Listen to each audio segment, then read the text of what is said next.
"You're exactly my type," the mountain man declared to the shocked, obese 18-year-old. In a dusty frontier town, laughter and cruel whispers rise at a church supper. A young girl, mocked for her size, hides her shame. Then thundering boots scrape across the wooden floor as a towering mountain man silences the room with one shocking vow. But what begins as one man's defiance against cruelty sparks a storm of danger. A railroad syndicate sets its eyes on his land. Hired guns ride with fire in their hands. And whispers from the pulpit threaten to brand the girl as sinful, unwanted, unworthy. Yet, in the glow of a cabin lamp, something impossible begins to grow. Dignity, hope, and a chance at love. But when violence knocks at their door, can courage and faith hold stronger than fear? Or will the world tear apart the only home she's ever been offered? When a mountain man claims the girl nobody else wanted, will their bond save them or destroy everything? Every story brings us a little closer together. Before we dive in, drop a comment with where you're tuning in from. It's a joy to see how far this family of listeners reaches. The church basement hummed with voices and the clinking of plates against metal forks. Clara Belle Foster kept her eyes down, focusing on the worn floorboards as she inched forward in the supper line. Her fingers trembled as she reached for the serving spoon, acutely aware of the whispers and snickers around her. Land's sake, she'd clear out the whole table. Somebody muttered, loud enough for everyone to hear. Laughter rippled through the room. Clara's cheeks burned hot as she tried to make herself smaller, an impossible task for her large frame. The serving spoon clattered against the metal pot as she spooned beans onto her plate, each movement feeling like it drew more unwanted attention. "Ain't right," another voice carried across the room. "Taking more than her fair share when there's barely enough to go around." Tears pricked at Clara's eyes. She'd known coming to the church supper was a mistake, but her stomach had been so empty. After days of scraping by at Mrs. Tate's boarding house, the cruel woman had been cutting her portions, claiming Clara ate too much for the meager rent she could afford from her washing work. A chair scraped roughly against the floor. Heavy boots thudded across the wooden planks, and the whispers suddenly died away. Clara kept her head down, expecting more mockery, but instead, a deep voice rang out clear and steady. "You're exactly my type." The basement fell silent. Clara's fork slipped from her fingers, clattering against her plate. Slowly, she raised her eyes to find Elias Boone standing before her. The mountain man's scarred face was set with determination, his broad shoulders squared as he faced the shocked crowd. She'd seen him before, always at the edges of town gatherings, as solitary as she was. People whispered about him too, about his size, his temper, the mysterious scars that marked his face. But his eyes, when they met hers, held nothing but gentle sincerity. "I won't stand for this cruelty," he continued, his voice filling the basement. "The Lord teaches us to love our neighbors. Yet here you sit, breaking bread while breaking hearts with your thoughtless words." Several people shifted uncomfortably in their seats. Clara could hardly breathe, her heart pounding so hard she was sure everyone could hear it dot as the uncomfortable silence stretched on. People gradually returned to their meals, though the mood had shifted considerably. Clara found an empty corner to sit, her food untasted before her. She jumped slightly when Elias pulled out the chair beside her, settling his large frame carefully as if trying not to startle her. "Miss Foster," he said quietly, "I've got a proposition for you." He paused, choosing his words with care. "That boarding house where you're staying, I know Mrs. Tate's reputation. She's not kind to those under her roof." Clara's hands twisted in her lap. "I haven't anywhere else to go," she whispered. "My cabin's got a spare room," he said. "It's yours until you find proper work, no strings attached. I give you my word as a Christian man." She studied his face, searching for any sign of deception. But there was only that same steady honesty in his expression, mixed with something that might have been concern. Before Clara could respond, the basement door banged open. County Agent Samuel Reed strode in, his polished boots clicking against the floor. A hush fell over the room once more as he cleared his throat importantly.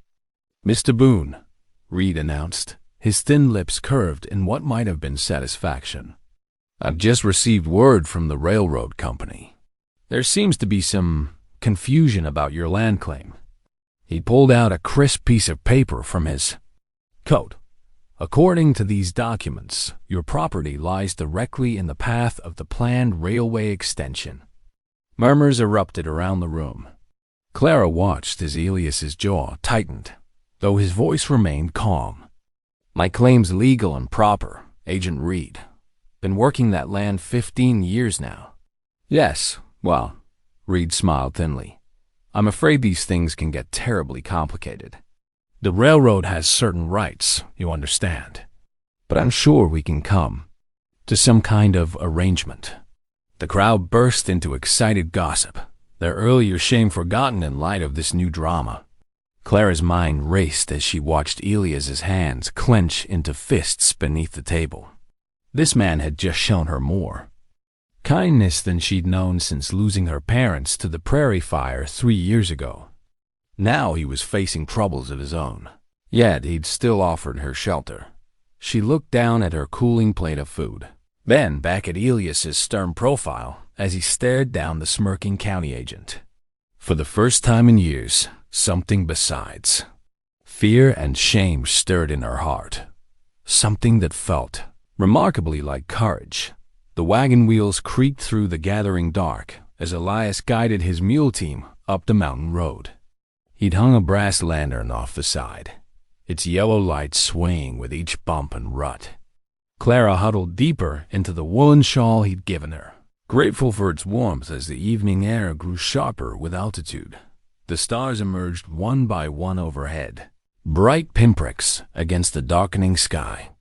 Clara stole glances at the mountain man beside her, trying to reconcile his fearsome appearance with his gentle actions. The lantern light caught the deep scars that ran down his cheek and disappeared into his beard. His massive hands held the reins loosely, but she could see the strength in them. The mules plodded steadily onward, their breath visible in the cold air. Clara's teeth chattered slightly, and without a word, Elias reached behind the seat and pulled out another blanket, offering it to her. "Much obliged," she whispered, wrapping it around her shoulders. They rode in silence for a while longer before Elias cleared his throat. "Lost my Sarah 7 years back," he said quietly, eyes fixed on the road ahead. "She was carrying our first child. Neither one made it." Clara's heart squeezed at the raw grief still evident in his voice. "I'm sorry," she said softly. He nodded once, acknowledging her sympathy. "Folks in town, they see my size and these scars, reckon I'm dangerous. Truth is, I just prefer the quiet up here. Animals don't judge a man by his looks." The wagon rounded a bend, and Clara caught sight of a warm glow through the trees. As they drew closer, she made out the shape of a solid log cabin, smoke curling from its stone chimney into the night sky. 2 large dogs bounded out to greet them, their tails wagging as Elias brought the wagon to a stop. "That's Bear and Wolf," Elias said, jumping down from the wagon seat. "Don't let their size worry you. They're gentle as lambs." He came around to help Clara down, his strong hands careful as he steadied her. The cabin door creaked as Elias led her inside. The interior was spare but tidy, warmed by a crackling fire in the hearth. A heavy table stood to one side, a few chairs gathered around it. Dried herbs hung from the rafters, and Clara spotted a shelf of books against one wall. "Your room's through. Here," Elias said, opening a door off the main room. Inside, Clara found a small but clean chamber, dominated by a bed covered with a colorful quilt. A wash basin sat on a simple stand, and a small window looked out into the darkness. The quilt was Sarah's work, Elias said quietly. She'd want someone else to find comfort in it now. Clara's throat tightened at his words. She turned to face him, struggling to express her gratitude. "Mr. Boone, I don't know how to thank you." He shook his head. "No need. Get some rest now. I'll bed down by the fire." True to his word, Elias spread a thick blanket on the floor before the hearth. Clara watched through her partially open door as he settled his large frame down, the two dogs curling up beside him in her borrowed bed. Clara lay awake for a long time, listening to the wind singing through the pine trees outside. The quilt wrapped her in unexpected comfort, and for the first time since her parents' death, she felt truly safe. This rough-looking mountain man, who'd faced mockery himself, had offered her more kindness in one evening than she'd known in years. Yet even as she drifted toward sleep, Clara couldn't forget the whispering that had started as they'd left a church basement. She'd caught fragments of conversation, seen the shocked faces and disapproving looks. "The mountain man and the fat girl," someone had muttered. "Lord knows what he wants with her. But here in the quiet cabin, with the fire's glow seeping under her door and the sound of Elias's steady breathing mixing with the dog's soft snores, those whispers seemed far away. Clara pulled Sarah's quilt closer around her shoulders, breathing in the scent of wood smoke and pine needles. Whatever trouble those gossips might brew, she knew now that Elias Boone meant her no harm. He meant to protect her, just as he protected her at the church supper. Sleep finally came to Clara, deep and peaceful, while down in the town below, tongues continued to wag about the strange pair who'd departed together into the mountain night. Dawn crept over the mountain peaks, painting the frost-covered ground in shades of pink and gold. Clara woke to unfamiliar sounds, chickens clucking, dogs barking, and the soft thud of an axe against wood.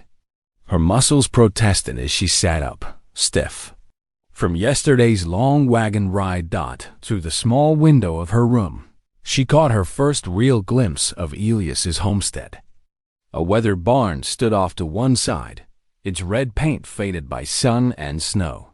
A chicken coop nestled against its far wall, and beyond that, a creek wound through the property, its surface glazed with winter ice. Pine trees surrounded the clearing, their branches heavy with morning frost. Clara dressed quickly in her wrinkled dress, smoothing it as best she could. When she emerged from her room, she found Elias already setting out a pot of coffee on the wooden table. "Thought we might tend to the animals before breakfast," he said, pouring her a cup. "That is, if you're willing." Clara nodded eagerly, desperate to prove herself useful. "I'd like that very much." The morning air bit sharp and clean as they crossed the yard to the barn. Inside, the warmth of hay and livestock enveloped them. A milk cow lowed softly in her stall, and two horses nickered a greeting. "This here's Maple," Elias said, patting the cow's broad side. "Would you like to try feeding her?" Clara approached with an armful of hay, but stumbled on the uneven floor. The hay scattered everywhere, making her face flush hot with embarrassment. To her surprise, Elias chuckled, not unkindly. "Took me near a month to get my feet under me when I first came up here," he said, helping her gather the hay. "You're doing fine. Maple don't mind a mess. Do you, girl?" The cow munched contentedly as Clara tried again, this time managing to fill the feed trough without incident. Elias showed her how to feed the horses and gather eggs from the chicken coop, praising her willingness to learn each new task. Back in the cabin, Elias warmed up leftover cornbread and beans for breakfast. The simple food tasted better than any fancy meal Clara could remember. As they ate, Elias studied her across the table. "You know," he said carefully, "most folks don't see past what's right in front of them. But I reckon you've got strength in you that many overlook." Clara felt a small spark of pride kindle in her chest at his words. No one had ever spoken to her that way before. After breakfast, they tackled the daily chore of hauling water. The frozen creek required breaking through the ice, and Clara's arms ached as she helped Elias fill the wooden buckets. As they worked, he explained about his mountain claim. "This land's been my home for 8 years now," he said, gesturing at the surrounding peaks. "Good grazing in summer, plenty of water year-round thanks to the mountain springs. That's what makes it valuable." He paused, frowning. "That's what the railroad's really after, controlling the water rights in these mountains." Clara thought about this as they carried the heavy buckets back to the cabin. "Is that why they want to take your land?" Elias nodded grimly. "Water means power out here. Railroad figures if they control the springs, they control everything downstream." As evening settled over the mountain, they sat in the warm glow of the oil lamp.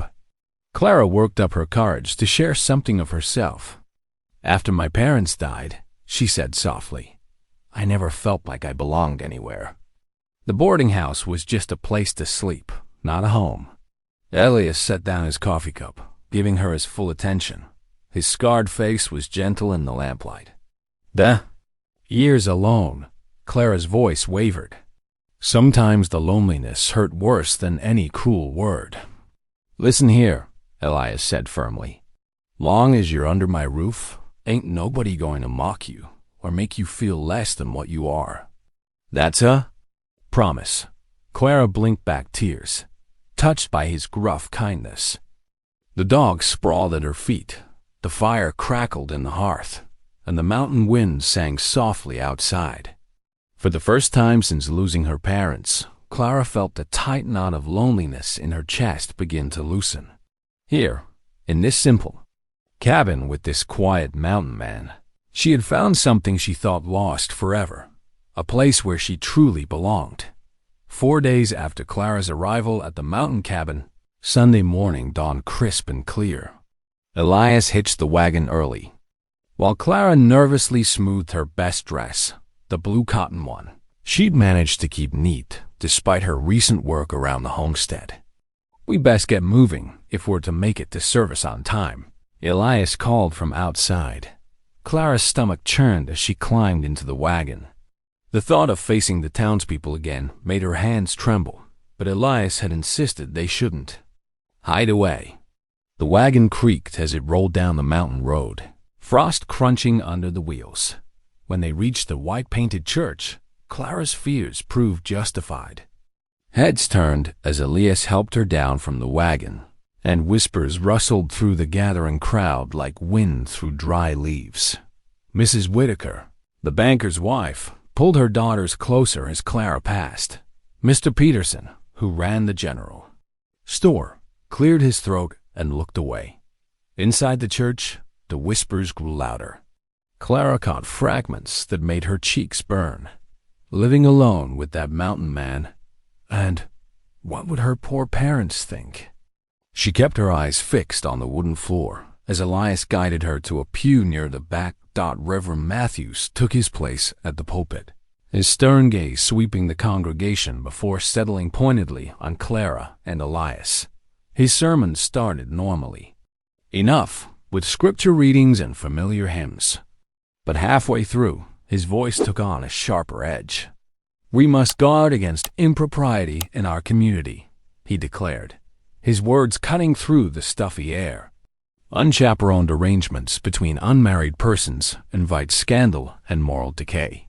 Those who house young women without proper supervision risk not only their own souls, but the very fabric of decent society."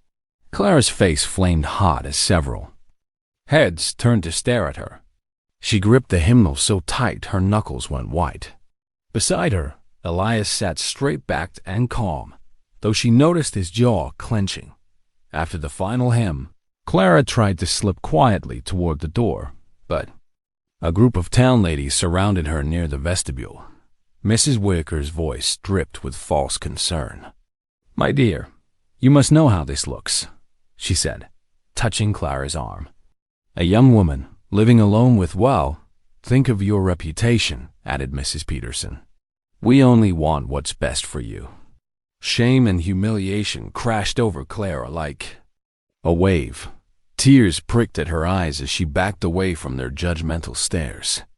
She turned to flee, but found herself blocked by more disapproving faces. Then Elias was there, his broad shoulders parting the crowd like Moses at the Red Sea. He placed a steady hand on Clara's shoulder, the weight of it anchoring her trembling. "Spirit, Miss Foster is under my protection and care," he announced, his deep voice carrying clearly through the church. "Any who question her honor question mine as well." His scarred face was set with quiet dignity as he guided Clara down the center aisle. Outside in the crisp morning air, Clara's composure finally broke. Tears streamed down her face as Elias helped her into the wagon. "I can't bear it," she sobbed once they were away from the church. "All those whispers, those looks. I'm bringing scandal to your good name, Elias. Maybe I should go back to the boarding house." Elias pulled the wagon to a stop, turning to face her fully.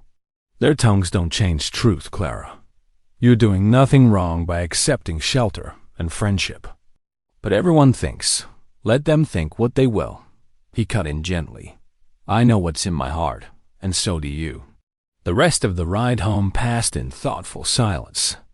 That evening, as they sat before the dying fire, Clara found the courage to speak what was on her mind. "Thank you," she said softly, "for standing up for me today. No one's ever done that before." Elias stared into the glowing embers for a long moment. "Truth is," he said finally, "I've been lonely up here since Sarah died. Not just for companionship, mind you, but for family. Someone to share the days with, to build something meaningful together." He met her eyes.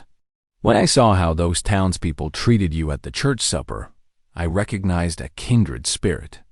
Clara felt something warm and tender unfold in her chest. Trust, fragile as a spring blossom but growing stronger by the day.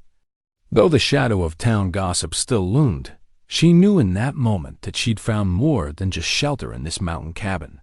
She'd found someone who truly saw her worth. The days settled into a comfortable rhythm at the mountain cabin. Clara found herself rising with the sun, eager to tackle the day's tasks. Each morning brought new challenges, but also new confidence as she learned the ways of mountain living. She discovered satisfaction in the simplest chores. The woodpile grew steadily under her efforts, though her arms ached from carrying splits. In the cabin's warm kitchen, she stirred thick stews that bubbled with wild herbs Elias had shown her. Her fingers, once clumsy with a needle, grew sure as she mended the worn spots in Elias's work shirts. Sometimes, as she worked, she caught herself humming old hymns her mother had taught her. One crisp afternoon, Elias appeared in the doorway, 2 horses saddled behind him.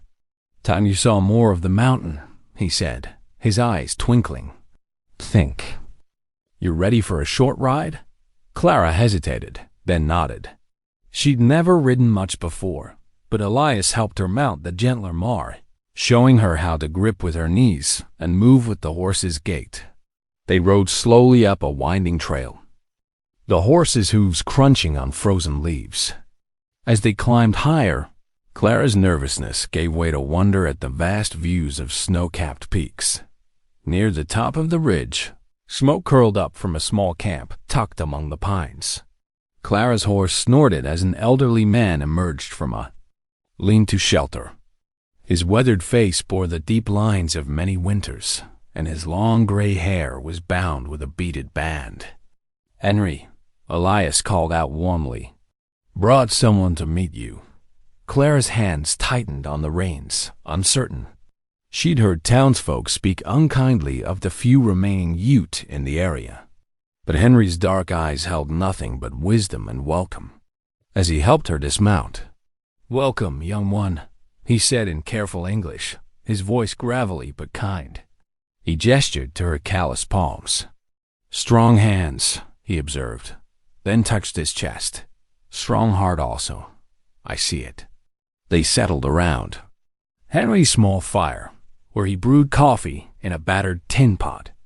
The rich aroma mingled with pine smoke as Henry spoke of his life. He told of years serving as a scout, bridging two worlds, only to find himself trusted by neither when times changed.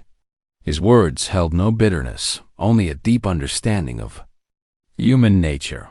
"People fear what they don't understand," he said, pouring more coffee.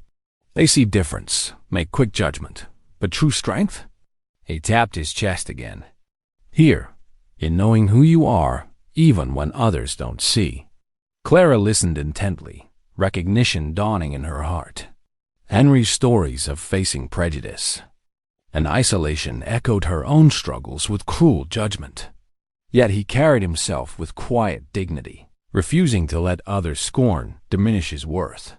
The afternoon sun was sinking when they bid Henry farewell.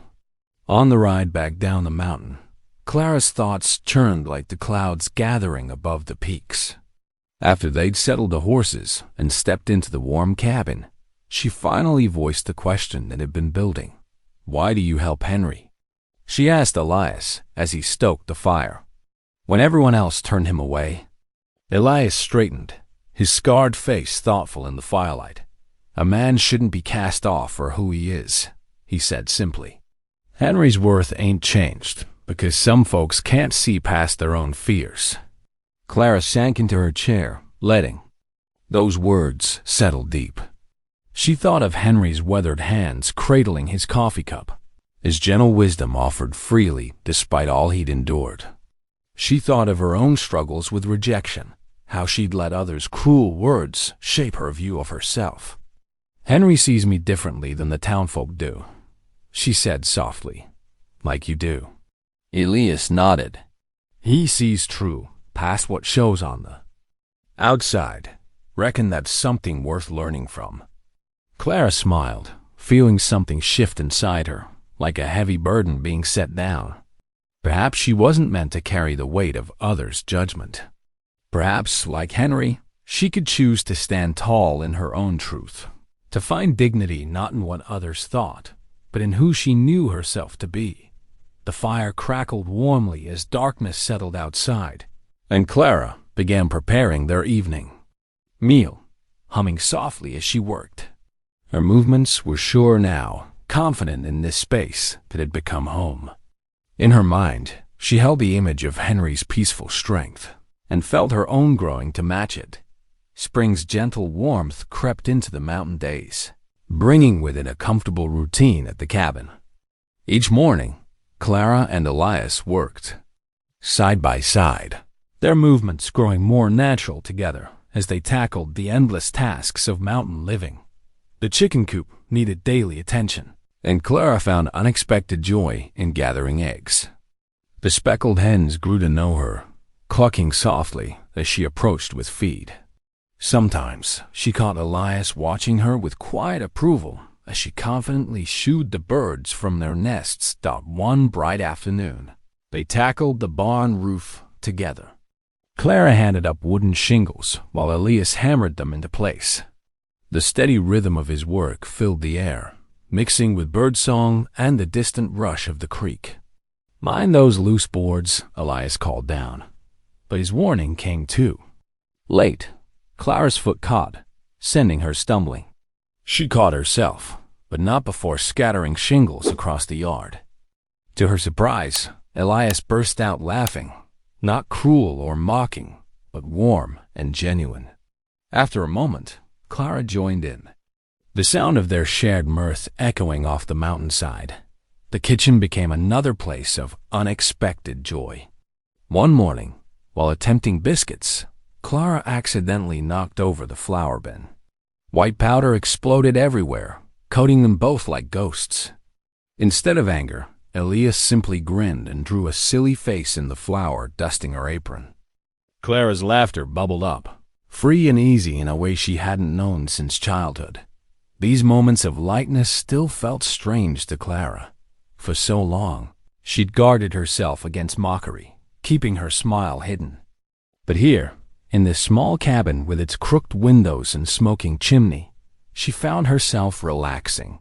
Her smiles came more readily, her shoulders losing their defensive hunch. One evening, As shadows lengthened across the wooden floor, Elias lit the lamp and pulled out a worn leather Bible. Its pages were dog-eared, the spine cracked from years of use. Clara stiffened slightly, memories washing over her. Sunday mornings in her best dress, holding her mother's hand in the pew, her father's deep voice joining the hymns. Elias didn't seem to notice her discomfort. He simply opened to Psalms and began reading in his steady voice, the familiar words filling the quiet room. Clara listened, her hands twisting in her lap. Since losing her parents, she'd avoided church when possible, feeling abandoned by the God they'd taught her to trust. Now, hearing the ancient words of comfort and Elias's gentle rumble, something stirred in her heart. Not quite faith returned, but perhaps its first tentative seed. Later that night, Clara lay awake in her bed, watching moonlight pattern the wall. "Are you there?" she whispered into the darkness, her first prayer in years feeling rusty and uncertain. "Can you still see me?" The silence held no immediate answer, but somehow felt less empty than before. The next morning dawned clear and cool. Clara rose early as usual, ready to start breakfast. But Elias met her at the kitchen door, hands behind his back, looking uncommonly nervous. "Made something for you," he said gruffly, bringing out a bundle wrapped in brown paper. "Ain't much, but..." He thrust it toward her awkwardly. Clara carefully unwrapped a package. Inside lay an apron, newly sewn from sturdy cotton. The stitches wandered unevenly, showing Elias's inexperience with needle and thread. Careful patches of embroidery decorated the pockets, clumsy flowers in bright red thread. Tears welled in Clara's eyes as she ran her fingers over the careful stitching. She remembered the last gift she'd received, a hair ribbon from her mother on her 13th birthday, just months before the fever took both her parents. 5 years had passed since anyone had thought to give her something just for herself. "Now, don't go crying," Elias said, patting her shoulder with uncertain gentleness. "Just figured you deserved something nice, is all. Tired of seeing folks treat you mean when you're worth 10 of them." Clara clutched the apron to her chest, unable to speak past a lump in her throat. In that moment, something shifted inside. A wall crumbling, a door opening. She looked around the cabin, seeing it with new eyes. The swept hearth, the dried herbs hanging from rafters, the quilt on her bed. Not just shelter anymore, but home. And Elias not just a protector, but perhaps something more. For the first time, Clara let herself imagine a future here. Not as a temporary guest, but as someone who truly belonged. Someone who could wake each morning to mountain air and honest work, who could laugh freely and pray again, who could love and be loved in return. She tied on her new apron with trembling fingers, smoothing the fabric over her skirts. "Thank you," she whispered, meaning far more than just a gift. Elias nodded, understanding in his eyes, and turned to stoke the morning fire. The mountain morning dawned crisp and clear, frost glittering on pine needles. Clara stood in the doorway of the cabin, wrapping her shawl tighter as she watched Elias load the wagon with axes and wedges. "I want to help with the logging today," she announced, her voice stronger than she felt. Elias paused, studying her face. "It's hard work, Clara. You sure?" She nodded firmly, though her stomach fluttered. "I can't learn if I don't try." A small smile tugged at his lips. "Reckon that's true enough." He helped her up onto the wagon seat, his hand warm and steady. The mules picked their way up the ridge trail, hooves crunching on frozen ground. Pine branches swayed overhead, releasing occasional showers of frost. Clara breathed in deeply, savoring the sharp scent of evergreens. At the logging site, Elias demonstrated how to position the logs and swing the axe. Clara watched intently, noting how he used his whole body, not just his arms. When he handed her the axe, she almost staggered under its weight. "Stand like this," he said, adjusting her stance with gentle touches to her shoulders and elbows. "Let the axe do the work. Don't force it." Clara's first few swings went wild, barely marking the wood. Sweat dampened her hair despite the cold air. But Elias stayed, patient, guiding her hands, showing her again and again the proper motion. "Once more," he encouraged. "You're almost there." Clara took a deep breath, focusing on the grain of the wood. She lifted the axe, letting its weight carry through the arc just as Elias had shown her. The blade struck true, and with a satisfying crack, the log split clean down the middle. "You did it!" Elias whooped, his face lighting up with genuine joy. Clara couldn't help but laugh, pride blooming warm in her chest. She'd done it, something she never thought she could do. Her arms trembled from the effort, but she felt strong, capable.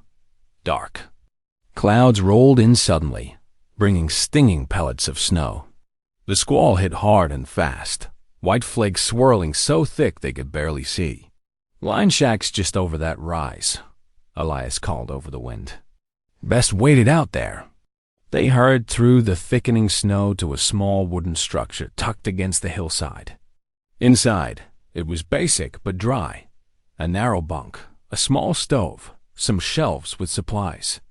Elias quickly got a fire going while Clara brushed snow. From their clothes, the warmth slowly returned to their fingers as they sat close to the stove. Through the single window, they watched the snow paint the world white. The crackle of burning wood filled the comfortable silence. "You showed real grit today," Elias said quietly.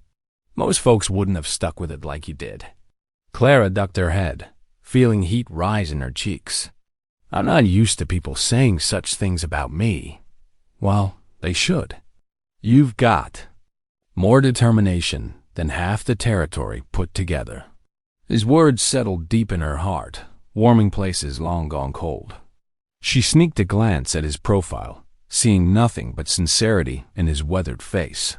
When the snow eased to gentle flurries, they started back down the mountain. The world had transformed, everything softened under fresh powder. The sky glowed violet with approaching sunset, casting purple shadows on the pristine snow dot as the mules plodded homeward. Clara found herself sharing stories of her childhood. Summer afternoons picking berries with her mother, learning to read by lamplight as her father sounded out the words with her. Elias listened intently, then offered his own memories of growing up on a farm in Kansas, how his mother taught him to whistle to meadowlarks. Something shifted in Clara's heart during that ride home. Each shared story, each quiet laugh, each moment of understanding wove another thread between them. She felt it growing, this tender thing she hardly dared name. Back at the cabin, determined to do something special, Clara set about making biscuits. She'd watched her mother countless times, but doing it alone proved trickier than she remembered. When she pulled them from the oven, they were decidedly darker than they should be. "I'm sorry," she said, setting them on the table.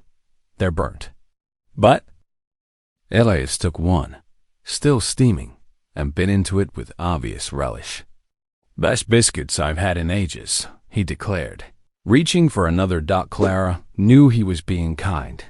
They were barely edible, but his praise wrapped around her heart like a warm blanket. She watched him finish every last crumb, his appreciation genuine despite their flaws. As they cleared the table together, their hands brushed briefly. Clara felt that touch echo through her entire being, awakening possibilities she'd never allowed herself to imagine before. The Sunday morning sun cast long shadows across the church steps as Clara and Elias arrived for services. Clara smoothed her best dress nervously, noting how the townsfolk gathered in tight clusters, their whispers falling silent as she passed. Her stomach twisted with familiar dread. Inside, the whitewashed walls seemed to close in as they took their usual seat. Near the back, the wooden pew creaked beneath them, and Clara could feel dozens of eyes boring into her back. She focused on the flickering candles near the altar, trying to steady her breathing. Reverend Matthews mounted the pulpit, his stern gaze sweeping across the congregation before settling pointedly on Clara and Elias. The morning hymns and readings passed in a blur until the minister cleared his throat for his sermon. "Today," he began, his voice ringing through the hushed sanctuary, "we must address the matter of moral conduct in our community." His knuckles whitened on the pulpit edge. The Lord's house cannot turn a blind eye to unchaste households that flout proper Christian behavior. Clara's hands began to tremble in her lap. Heat crept up her neck as uncomfortable shuffling and meaningful coughs rippled through the congregation. Several heads turned deliberately in their direction. "Those who harbor such arrangements," Reverend Matthews continued, "must either correct their path or find themselves unwelcome in God's house." The threat of expulsion hung heavy in the air. Clara felt tears pricking at her eyes, the shame threatening to overwhelm her. But before they could fall, a movement beside her made her start. Elias rose slowly to his full height, his broad shoulders straight and proud. The floorboards groaned under his boots as he stepped into the center aisle. Clara's heart hammered against her ribs as he faced the congregation. "Folks," his deep voice carried clearly through the stunned silence, "I aim to set things straight." He paused, meeting the minister's glare steadily. "Clara Foster lives under my roof with honor and respect. If anyone doubts that, or if these tongues keep wagging," he drew a deep breath, "then I'll set a wedding date right here and now." Gasps erupted throughout the church. Clara's heart seemed to stop entirely, then resumed beating so hard she feared everyone could hear it. She gripped a pew in front of her, feeling lightheaded. Elias remained standing for a moment longer, his declaration hanging in the air like summer lightning. Then he sat back down beside Clara, his arm brushing hers with quiet reassurance. The rest of the service passed in a fog, with Clara barely hearing the hymns or the benediction. The ride home stretched long and quiet. The wagon wheels creaked, a steady rhythm as they climbed the mountain road. Clara's thoughts whirled like autumn leaves in a storm. Finally, when she could bear the silence no longer, she gathered her courage. "Did you?" Her voice came out barely above a whisper. She cleared her throat and tried again. "Did you mean what you said? About the wedding?" Elias slowed the mules, turning to look at her directly. His eyes were gentle but serious. "Clara, I've been thinking on marriage for a while now." He adjusted, the reins in his weathered hands. Not just a quiet gossip, but because he paused, choosing his words carefully. "Because you've brought light back to my home and my heart. I'd be honored if you'd consider being my wife." Clara's breath caught in her throat. She stared down at her clasped hands, emotions warring inside her. Joy and fear danced together. Hope and doubt wrestled in her heart. I need time," she managed finally. "Time to pray on it." Elias nodded, his expression soft with understanding. "Take all the time you need. I ain't going nowhere." That night, after Elias had retired to his blanket by the hearth, Clara knelt beside her bed. She hadn't prayed properly since her parents died, hadn't trusted that God still listened to someone like her. But now, in the quiet darkness, words began to flow. "Lord," she whispered, her hands clasped tight. "I don't know if you still hear me, but I need guidance." Tears slipped down her cheeks as she continued. "Is this your path for me? Can someone like me deserve such happiness?" The cabin creaked softly in the night wind, and somewhere an owl called. Clara remained on her knees until they ached, pouring out her fears and hopes in halting prayer. When she finally climbed into bed, her heart felt both lighter and heavier. Lighter for having spoken her truth to God, heavier with the weight of decision before her. She lay awake for a long time, listening to Elias's steady breathing from below. Fear and hope mingled in her heart like shadow and moonlight through the window. Sleep came slowly, carrying her into dreams filled with wedding bells and whispered prayers. The mountain air grew warmer as spring crept closer. Clara woke each morning with renewed purpose, her heart set on proving herself worthy of Elias's offer. She threw herself into the daily tasks with fierce determination, rising before dawn to tend the animals and start breakfast. "You don't need to work so hard," Elias said one morning, watching her haul water from the creek. But Clara just smiled, hefting the heavy buckets with pride. When the chicken fence needed rebuilding after a small fire from a lightning strike, Clara insisted on helping. She held the rough-cut posts steady while Elias drove them deep into the rocky soil.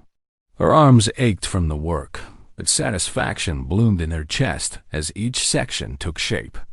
"You're stronger than you know," Elias commented, watching her nail crossbeams with growing confidence. Clara ducked her head, pleased by the praise, but still unused to it. In the evenings, she sat by lamplight, carefully mending Elias's worn trousers. Her stitches grew neater with practice, and she took pride in each repaired tear. Sometimes, Elias would read aloud from his Bible while she worked, his deep voice filling the cabin with comfort. One clear afternoon, Elias brought out his old single-action revolver. "A woman should know how to protect herself," he said, showing Clara how to load the chambers. Her hands trembled at first, but Elias's patience never wavered. "Hold it firm against your shoulder," he instructed, standing close behind her. "That's it. Now squeeze the trigger gentle-like. Don't pull." The first shot went wild, but by sunset, Clara had hit the tin can target twice. Her ears rang and her arms felt weak, but pride swelled in her chest at Elias's approving nod as dusk painted the sky in purple and gold one evening. Henry's familiar figure appeared on the ridge. He carried something wrapped in soft deerskin. Clara, who had grown fond of the old Ute Scout's quiet wisdom, welcomed him with fresh coffee. "I bring gift," Henry said, his weathered face creasing in a smile. He unwrapped a delicate bracelet of blue and white beads, the pattern intricate and beautiful. "For strong woman, my people give this to show respect." Clara's fingers trembled as she touched the beads. I don't know what to say," she whispered, tears pricking her eyes. "Say nothing. Wear with pride."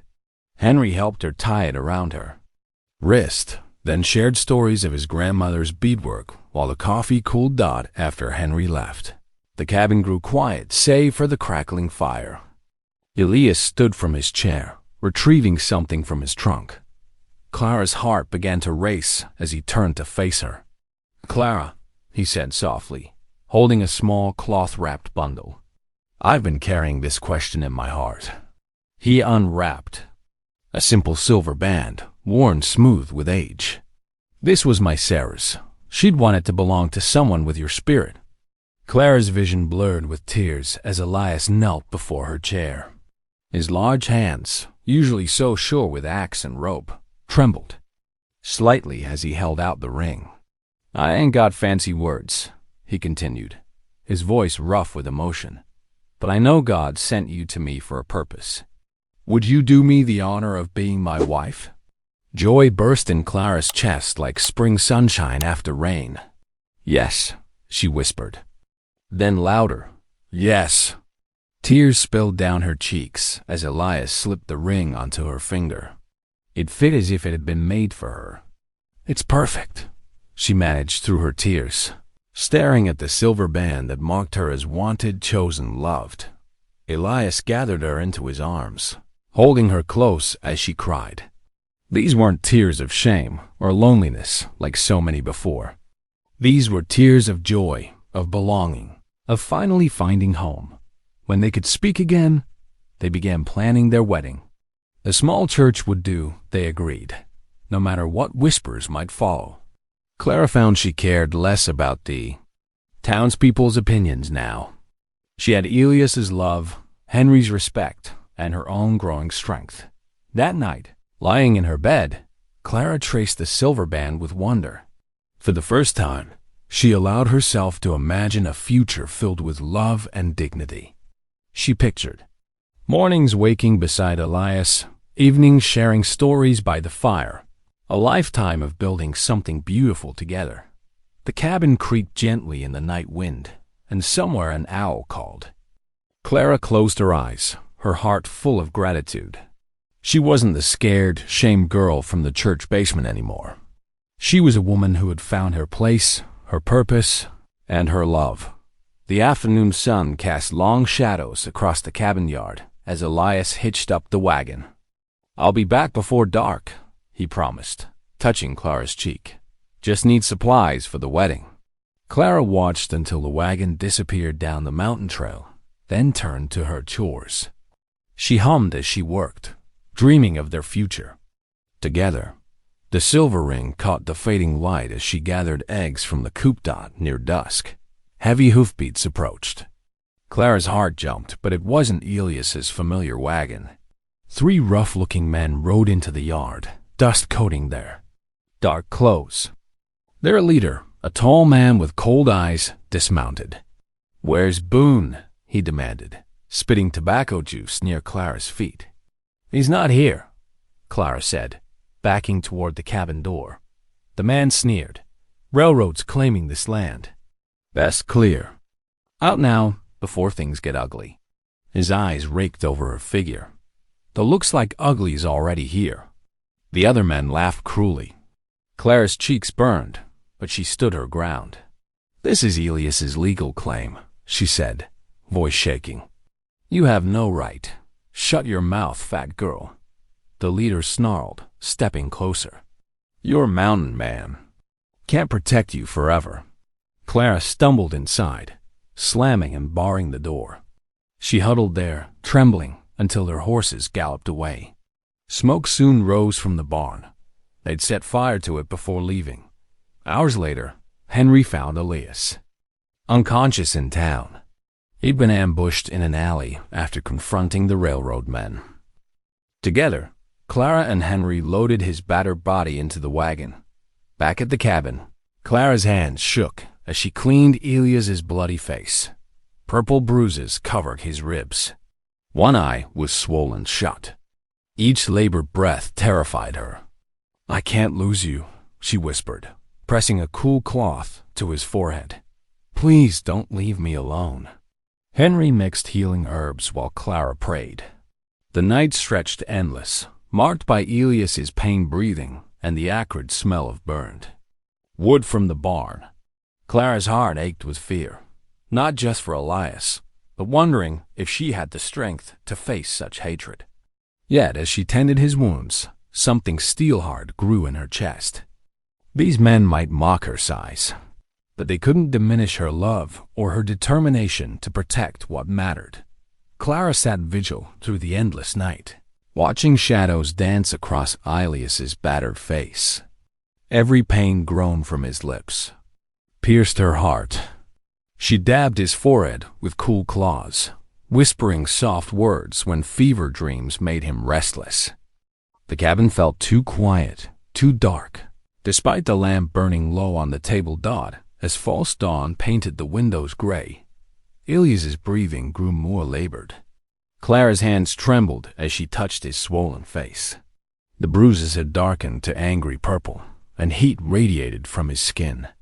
She needed help. Clara hurried through the misty morning to Henry's camp, her skirts heavy with dew. The old scout was already awake, tending his small fire. One look at her face told him everything. "Fever came," she said, voice breaking. "I don't know what to do." Henry gathered his medicine pouch without hesitation. Back at the cabin, he examined Elias carefully, muttering in his native tongue. Clara hovered nearby, twisting her apron in worried hands. "Watch close," Henry instructed, pulling dried herbs from his pouch. "I show you healing way." He taught her to grind herbs into paste, adding just enough water to make a poultice. His weathered hands guided hers as they spread the mixture over Elias's worst bruises. The sharp green scent filled the cabin. "Medicine good," Henry assured her. But healing take time. Clara nodded, but doubt gnawed at her heart. The cruel voices from town echoed in her mind. Useless burden circus act. Her hand shook as she tried to wrap a bandage. I'm not strong enough, she whispered. Not smart enough to help him.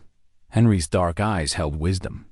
Strength not always in muscle, sometimes in heart.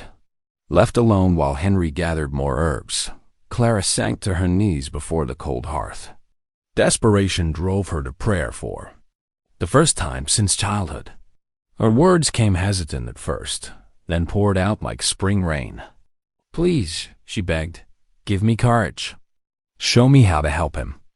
Tears fell freely as she prayed, but something settled in her spirit, a quiet determination. Rising, Clara wiped her eyes and began searching Elias's desk for paper to write down Henry's medicine instructions. In the bottom drawer, she found a stack of folded documents. Her eyes widened as she read them. Legal filings for water rights, never submitted. Elias had mentioned these springs were why the railroad wanted their land. Clara spread the papers on the table, reading carefully. These documents could prove Elias's claim to the water if only they'd been filed. Her hands trembled as she gathered them up. She knew what she had to do. Henry returned to find her checking the wagon harness. What you do? These papers, Clara explained, showing him. They need filing at the county office. Without them, the railroad could take everything. Henry studied her face. Long ride to town. Dangerous now. I have to try. Clara's voice steadied. Will you watch over Elias? The old scout nodded slowly. I help you first. Show you better way to harness mule. Under Henry's guidance, Clara hitched the wagon properly. Her movements were clumsy but determined. She tucked Elias's papers safely in her shawl and climbed onto the wagon seat. Be careful, Henry warned. Bad men still in town. The wagon wheels creaked as Clara steered down the mountain trail. Every bump jarred her bones, but she kept her spine straight. The morning sun climbed higher as she descended into the valley, casting long shadows through the pines. Town looked different somehow. Smaller, less threatening. Clara tied the wagon behind the mercantile, away from prying eyes. Her heart pounded as she climbed the courthouse steps, papers clutched to her chest. The clerk barely glanced up when she entered. Yes? I need to file these water rights, Clara said, forcing steadiness into her voice. She laid out Elias's documents carefully. The clerk peered at them through his spectacles. These should have been filed months ago. Where's Boone? Clara swallowed hard. Indisposed. But I'm here to file them now. HMPH.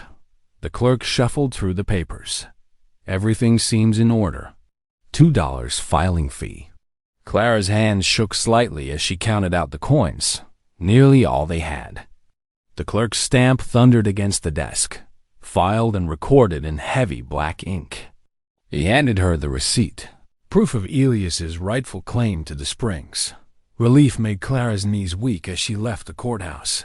She had done it. The water rights were secured, filed, and recorded. Whatever the railroad men planned next, they couldn't steal this from them. The sun was setting as Clara drove the wagon back up the mountain, the precious receipt tucked safely in her shawl. Her back ached from the long ride, but pride straightened her shoulders. For the first time in her life, she hadn't run from a challenge. She had faced it head-on, and when dawn broke crisp and clear over the mountain cabin, Clara had barely slept, dividing her night between tending to Elias and watching the window. His fever had finally broken, but he still lay weak in bed, drifting in and out of consciousness. She was stirring a pot of thin porridge when hoofbeats echoed through the valley. Moving to the window, she saw dust rising on the trail. Her heart jumped into her throat as she recognized Tom Calloway leading 4 railroad men toward the cabin. Word of her filing the water rights must have reached town. Clara's hands trembled as she lifted Elias's Winchester rifle from its pegs above the fireplace. The weapon felt heavy and foreign in her grip, but she remembered how Elias had taught her to handle it. She checked that it was loaded, just as he'd shown her. "What's happening?" Elias's weak voice came from the bedroom. "Rest," Clara told him. Firmly, "I'll handle this." She stepped onto the cabin's small porch, rifle held steady across her body. The morning sun caught the metal barrel, making it gleam. The riders pulled up short, clearly surprised to find her standing guard instead of Elias. Calloway's mocking laugh carried across the yard. "Well, look here, boys, the fat girl's playing soldier." Clara's cheeks burned, but she held her ground. The old shame tried to make her shrink back, but she thought of Elias lying hurt inside, of Henry's quiet dignity, of her own newfound strength. "This is our land," she called out, her voice stronger than she felt. "The water rights are filed and recorded. The law's on our side now." "Law don't mean much up here in the mountains, girl," Calloway sneered. Spurring his horse forward, Clara raised the rifle, though her heart pounded against her ribs. The men tensed, hands moving to their gun belts. "I won't shoot," she declared, loud enough for all to hear, "because I believe even men like you must have some conscience left. Only cowards threaten women and hurt those weaker than themselves. Is that what you are? Cowards hiding behind the railroad's money?" Her words hung in the morning air. She saw uncertainty flicker across their faces. "God sees what you do," she continued, voice steady now. "He sees how you hurt good people to steal what's rightfully theirs. Is that the mark you want to leave on this world?" A shadow moved behind her. Henry, silent as a ghost, had emerged from the trees. He stood tall beside her, his presence lending weight to her words. The railroad men shifted uneasily in their saddles, glancing between the old scout's stern face and Clara's unwavering stance. Calloway's sneer faltered. He looked at his men, but none would meet his eyes. The law, conscience, and simple human dignity had formed a wall they couldn't break with mere threats. "This ain't over," he spat, but Clara heard the hollow bravado in his voice. He wheeled his horse around, and his men followed, dust rising behind them as they rode away. Clara's legs shook as she lowered the rifle. Her heart thundered in her chest, but pride bloomed alongside the fear. She had found her voice at last, not in violence, but in the simple power of truth spoken boldly. Henry's weathered hand settled on her shoulder. "Strong heart," he said softly. "Very strong heart." 3 days after Clara's stand against the railroad men, morning sunlight streamed through the courthouse windows as Judge Harrison cleared his throat. The small courtroom sat packed with townsfolk, their faces a mix of curiosity and tension. Clara gripped Elias's hand tight as they waited for the ruling. "Having reviewed the properly filed water rights," the judge announced, his voice carrying to every corner, "and considering the testimony regarding recent acts of intimidation, this court finds in favor of Mr. Elias Boone. His claim to the Mountain Springs stands valid and protected by territorial law." Clara felt tears welling in her eyes as Elias squeezed her hand. The railroad's lawyer, looking sour, gathered his papers without a word. County Agent Reed stood by the door, his usual smirk replaced by a tight-lipped frown. Word spread quick as wildfire through town. By sunset, even the women who had whispered cruel things about Clara at church suppers were stopping her on the street, offering congratulations with newfound warmth in their voices. Their respect felt strange, but welcome, like a coat that finally fit after years of wearing ill-fitting me-downs. The next Sunday, Preacher Matthews asked to speak with them after service. His weathered face showed hints of shame as he cleared his throat. "I fear I judged too hastily," he admitted, looking between them. "If you still wish it, I would be honored to perform your wedding ceremony here." "Much obliged, preacher," Elias said quietly. While Clara dabbed at her eyes with her handkerchief, the following weeks passed in a blur of preparation. Clara spent evenings sewing her wedding dress, a simple white cotton affair trimmed with lace. She'd saved from her mother's old collar. Her fingers, still bearing calluses from ranch work, moved carefully through the delicate fabric. On the morning of their wedding, the little church filled with townsfolk. Sunlight painted rainbow patterns through the stained glass windows onto the wooden pews. Henry sat proudly in the front row, wearing his best buckskins, his gray hair neatly braided. He had become family to them both, and his presence felt right. A necessary Clara stood in the church's small back room, heart fluttering. She smoothed her dress with trembling hands, remembering all the cruel words that had been thrown at her in this very building. But today felt different. Today she stood, tall, a woman who had earned her place through courage and determination. The church piano began playing softly. Clara took a deep breath and stepped into the aisle. Elias waited at the altar, still bearing fading bruises from the railroad men's attack, but standing straight and proud. His eyes filled with tears when he saw her, and Clara felt her own vision. Blur. She walked slowly forward, past faces that had once sneered but now smiled. Past the pew where she'd once sat alone and ashamed.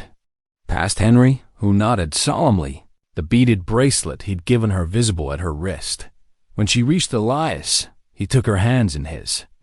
They were rough, strong hands that had first offered her shelter, then respect, and finally love. Preacher Matthews began the ceremony, his voice warm and sincere. "Do you, Elias Boone, take this woman to be your lawfully wedded wife?" "I do," Elias said firmly, his voice carrying clearly through the church.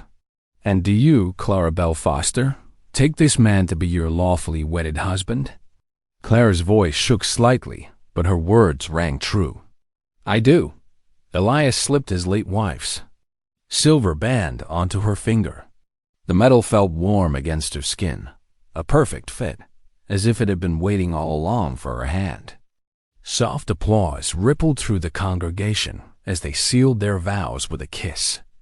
Standing there in the gentle light of the church, Clara felt the weight of years of loneliness and shame finally lift from her shoulders. She had found not just love, but a place where she truly belonged. In Elias's eyes, in Henry's friendship, in the community's newfound respect, she saw herself reflected not as the awkward, overweight girl they had mocked, but as a woman of strength and dignity. Morning sun streamed through the windows, casting a golden glow over the assembled congregation. Clara and Elias turned to face their neighbors, now their true community, hand in hand, ready to begin their life together. Evening settled over the mountain like a soft blanket, painting the cabin windows in amber from the warm lamplight within. Clara stood at the iron cook stove, sliding fresh cornbread onto a plate, while Elias arranged 3 tin cups for coffee. Their first supper as husband and wife filled the cabin with savory aromas, venison stew, still bubbling, and the sweet scent of honey butter melting on the bread. Henry sat with them at the sturdy table Elias had built years ago, his weathered hands wrapped around the steaming coffee cup. The flames from the hearth cast dancing shadows on the log walls as they shared their meal in comfortable silence. Clara noticed how different everything felt. Now the same cabin, the same furnishings, but transformed by belonging. "Never seen better wedding feast," Henry said, finishing his stew with appreciation. He gestured to Clara with his coffee cup. "Good cook, strong heart. Like my people say, blessed home has both. Clara ducked her head at the praise, still unused to kind words, though they came more freely now. She watched as Elias reached across the table to refill Henry's cup one last time, the silver band on his finger catching the lamplight. After the coffee was done, Henry rose slowly from his chair. "Time this old man heads to camp," he said, pulling his wool coat close. "Leave you two to your peace." He touched his heart in farewell. A gesture Clara had learned meant deep respect among his people. Elias walked their friend to the door, speaking quiet words of thanks. Snow had begun to fall outside, thick flakes drifting past the window panes. Clara listened to the soft crunch of Henry's footsteps fading into the gathering dusk. Then the solid sound of the door latch clicking shut. When Elias turned back to her, his eyes were soft with emotion. Clara felt her heart flutter as he crossed the room to where she stood by the hearth. The firelight caught the silver threads in his dark hair, reminding her of the night they'd first met, when he'd stood up for her at the church supper. "Remember what I told you that night?" he asked, taking her hands in his. His fingers were rough from work, but gentle as they traced her new wedding band. Clara nodded, tears welling up as she recalled his words, how they had changed everything. "You said I was exactly your type," she whispered. "And I'll say it again," Elias continued, his voice rough with feeling. "You're exactly my type, Clara Belle Boone. Today, tomorrow, and all the days the good Lord gives us." She looked up at him through her tears, seeing not just the strong mountain man who had offered her shelter, but the tender heart that had given her so much more. "And you're mine," she answered softly. "The only one who ever saw me, really saw me." Outside, the snow fell harder, wrapping their mountain ridge in pristine silence. The wind whispered through the pines, but inside their cabin, all was warm and still. Clara gazed around at what had once been a stranger's shelter, the quilted bed where she'd first slept as a guest, the wooden chairs where they'd shared so many meals, the window where she'd watched sunrise after sunrise paint the mountains gold. Now it was truly her home, every corner filled with the promise of their shared future.